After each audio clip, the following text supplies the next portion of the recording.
York City schools will be open today, but in the suburbs, dozens have announced closures or delayed openings. All right, it's not just the snow. The bitter cold is a concern for millions as well. ABC's Taman Bradley continues our coverage. Good morning, Taman. Marcy and John, good morning. The polar freeze is back, bringing parts of the country to a standstill, and meteorologists say this is just the beginning. Across the Midwest and Northeast, an army of snowplows and shovelers digging out from another winter blast.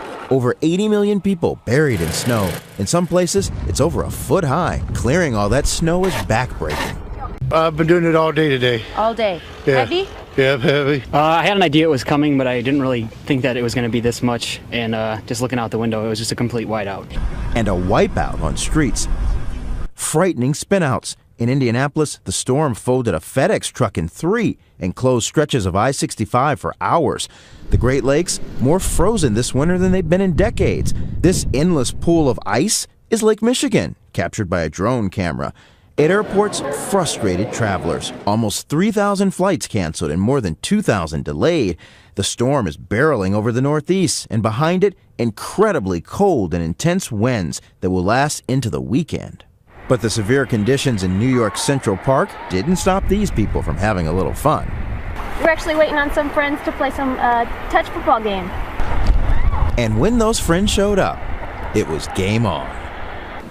New York City remained under a winter storm watch overnight. The concern, dangerous roads and walking conditions. John and Marcy.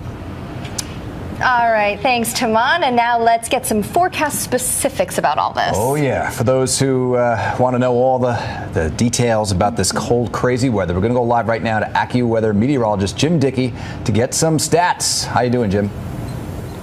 Doing good. It's cold out here, certainly, and the good news is we're seeing improvement in many locations, especially along the I-95 corridor. All day Tuesday, there's a heavy band of snow that's set up from D.C. north and eastward, New York City into Boston. Dry air's been drawn in as we're seeing an area of low pressure really strengthen off the coast of Virginia Beach here, moving off to the north and east. But still some heavy snow, all the same, near blizzard conditions in many locations. That includes southern New Jersey, Long Island, up and into Cape Cod. This is where we can still see some additional accumulations, but again, you look at the radar here, really drying out. Just some snow showers left behind now in New York City. Philadelphia is completely dried out. Not before much of the Philly area picked up a foot of snowfall. Now, again, this departs, but really dragging in that Arctic air out of the north and west, as this was such a light, fluffy snow. Blowing and drifting snow continues to be an issue through the day as well. And then those real feel values, those wind chill values, just brutal. We're going to be talking about sub-zero real feels all the way south towards Atlanta as this cold air mass moves its way in. And unfortunately,